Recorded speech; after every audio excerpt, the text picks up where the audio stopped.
बच्चों, कैसे हैं आप सब। आई होप आप लोग बहुत अच्छे होंगे। और पढ़ाई कैसी चल रही है? मज़ेदार ना। आज हम लोग कक्षा 2 हिंदी सारंगी का पाठ 24 पढ़ेंगे। नाम क्या है कविता का? गिरे ताल में चंदा मामा। अब बताइए, चंदा मामा ही ताल में गिर गए। ताल मीन्स तालाब। तालाब का गांव में ताल बोलते हैं, शॉर्ट फॉर्म में, इसलिए बोलते हैं ताल। ओके।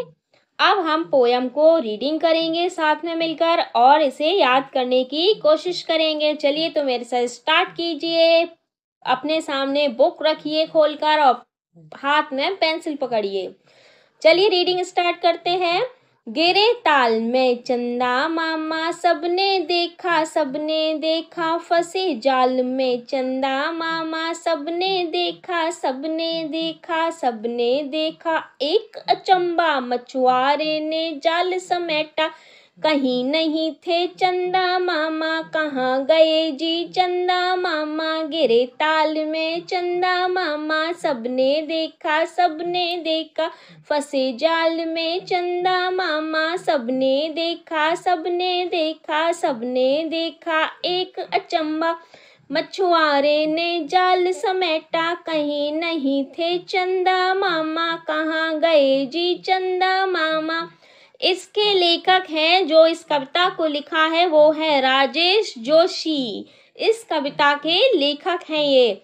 और ये पोयम बहुत छोटी है, आप लोगों को याद करना है, चंदा मामा के ऊपर है। अब मैं इसके जो भी कठिन शब्दार्थ हैं उन्हें बताऊंगी।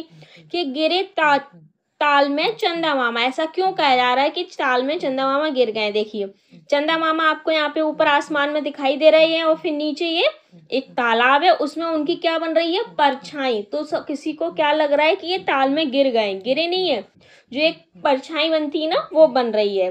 तो यहाँ बोल रहे सबने देखा। फिर एक मछुआरा था, वो वहां पे मछलियां पकड़ रहा था, तो उसने जाल फेंका, तो वो सोच रहा था कि जाल में फंस गए हैं चंदा मामा, अब तो मैं अपने घर ले जाऊंगा चंदा मामा को।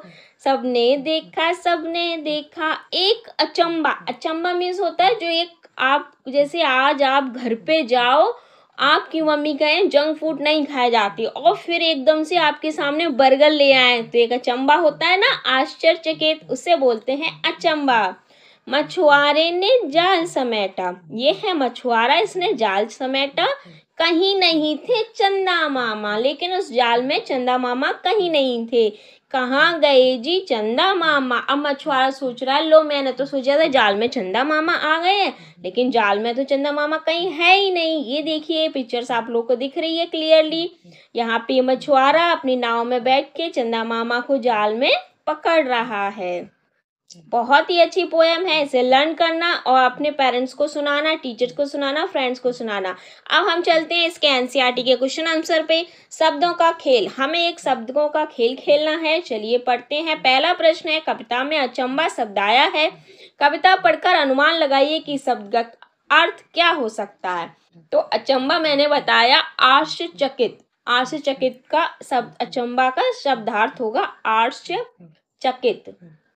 अब दूसरा है प्रश्न, नीचे दिए हुए वाक्य में अचंबा शब्द का सही प्रयोग हुआ है।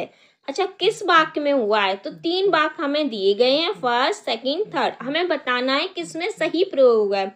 यह देखकर अचंबा हुआ कि सूरज प्रकाश देता है। अरे भाई, सूरज तो प्रकाश देता है, इसमें अचंबे वाली क्या बात है? जी नहीं, जो चीज देता है वो चीज देता है।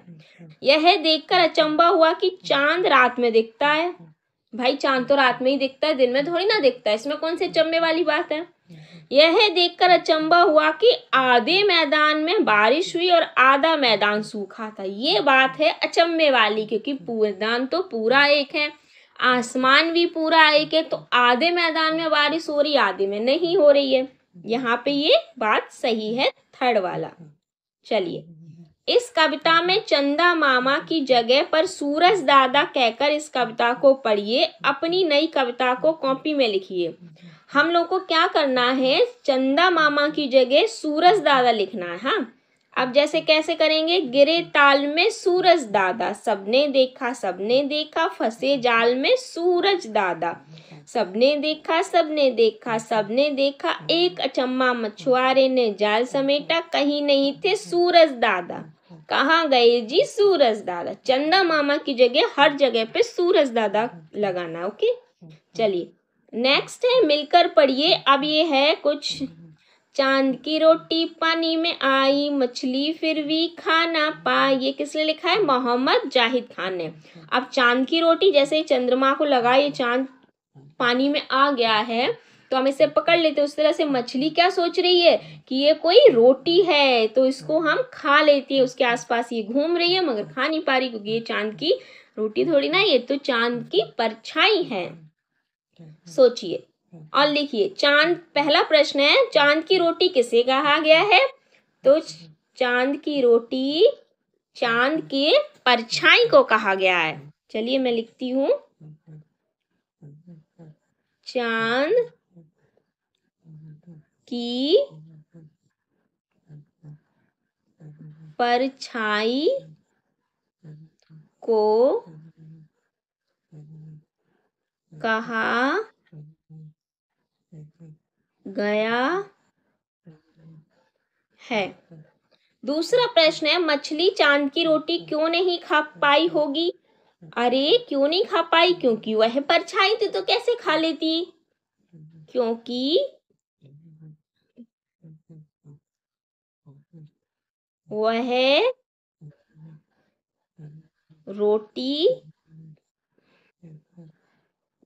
नहीं थी, वह परछाई थी। इस तरह से आप इसका प्रश्न का जवाब लिख सकते हैं। चलिए नेक्स्ट, अच्छा चैप्टर फिनिश हो गया। अब हम मिलते हैं नेक्स्ट चैप्टर में, तब तक के लिए बाय बाय। और आप लोगों ने अगर चैनल सब्सक्राइब नहीं किया है तो सब्सक्राइब कीजिए, शेयर कीजिए, लाइक कीजिए। बाय बाय बच्चों।